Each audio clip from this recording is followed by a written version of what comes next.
आणि बीड जिल्ह्यातले मस्साजोगचे सरपंच संतोष देशमुखांच्या हत्येचा निषेध करण्यासाठी लातूर जिल्ह्यातल्या रेणापूर इथे सकल मराठा समाजाच्या वतीनं महामोर्चा निघाला। सर्व आरोपींना तात्काळ अटक करावी, प्रकरण फास्ट ट्रॅक कोर्टात चालवावं अशा विविध मागण्या मोर्चाच्या माध्यमातून केल्या गेल्या। विशेष म्हणजे या मोर्चात दिवंगत सरपंच संतोष देशमुख यांची दोन्ही मुलंही सहभागी झालेली। वैभवी देशमुख म्हणजे संतोष देशमुख यांची मुलगी यावेळी बोलताना भावनिक झाली, भावुक झाली आणि न्याय मिळेपर्यंत हा लढा सुरू राहील अशी प्रतिक्रियाही वैभवीने दिली आहे।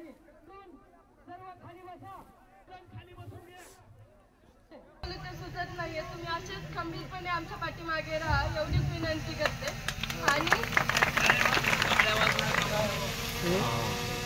आणि जे आज दुःखाचा प्रसंग आहे, तुम्ही सगळे आमचं दुःख वाटण्यासाठी आलेले आहात।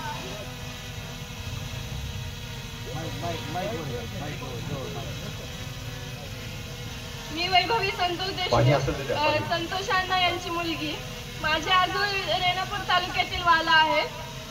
मी एवढीच विनंती, म्हणजे तुम्हाला तर माहिती आहे की माझ्या वडिलांसोबत काय झाले। त्यांची जी क्रूरपणे हत्या केली, त्यांना न्याय मिळवून देण्यासाठी तुम्ही मोठ्या संख्येत सहभागी आहात आणि असेच कायम आमच्या सोबत राहा।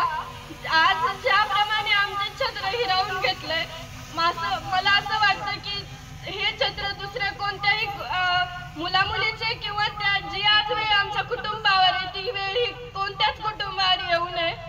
आणि माझे वडिलांच्या बद्दल सांगायचं म्हणलं तर ते एक समाजसेवक होते। त्यांनी आजपर्यंत सगळं म्हणजे जे केलं ते समाजासाठीच केलं। त्यांनी आमच्या कुटुंबाकडे कसलंच लक्ष दिलं नाही। त्यांनी समाजासाठी म्हणजे गावात झुंजत राहिले, गावामध्ये व्यवस्था केली, सगळं ठीक केलं, स्वच्छता अभियान काढले, तसेच म्हणजे ग्रामपंचायतला आमच्या खूप पुरस्कार मिळाले आहेत। माझे वडील मुक्ती म्हणजे जे दारू व्यसन करतात त्यांना सुद्धा त्या व्यसनातून मुक्त करत होते। आणि असेच तुम्ही आमच्या पाठीमागे राहा, न्याय मिळूस तर नाही तर नंतर सुद्धा तुम्ही असेच आमच्या पाठीमागे राहा, आमच्या सोबत राहा एक कुटुंब म्हणून। आज मी तुम्हा सर्वांना माझे एक कुटुंब नाही तर माझ्या परिवाराचा हिस्सा मानते। आज तुम्ही आलात तसं प्रत्येक मोर्चात या आणि माझ्या वडिलांना न्याय मिळवून द्या आणि जे आरोपी आहेत त्यांना लवकरात लवकर अटक झालीच पाहिजे।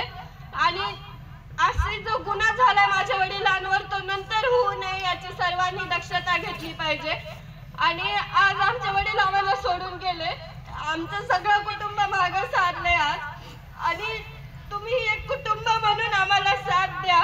तुम्ही आमच्या पाठीमागून जाऊ नका, सदैव आमच्या पाठीशी राहा, मी एवढीच विनंती करते।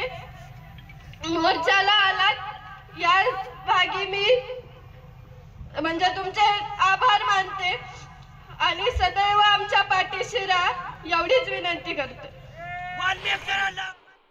या मोर्चाच्या माध्यमातून संतोषांना देशमुख यांचे जे मारेकरी आहेत त्यांना कठोर शासन व्हावं। आतापर्यंत शासनानं संतोषांनाला जाऊन 18 दिवस झाले, कुठलाही निर्णय घेतलेला नाही। आज 18वा दिवस असताना 3-4 आरोपी अटक केलेले आहेत। उर्वरित आरोपी लवकरात लवकर अटक करावे, त्याचा मास्टर माइंड कोण आहे त्याला लवकरात लवकर कठोर शासन व्हावं, ही शासन दरबारी हा जन आक्रोश आहे। हे लोकांचा आता म्हणजे अंत पाहायची वेळ शासनानं बघू नये, कारण लोकांचा अंत आता संपत आलेला आहे। रेणापूर पासून ही टिनगी जी पेटलेली आहे, महाराष्ट्र पेटायला आता वेळ होणार नाही।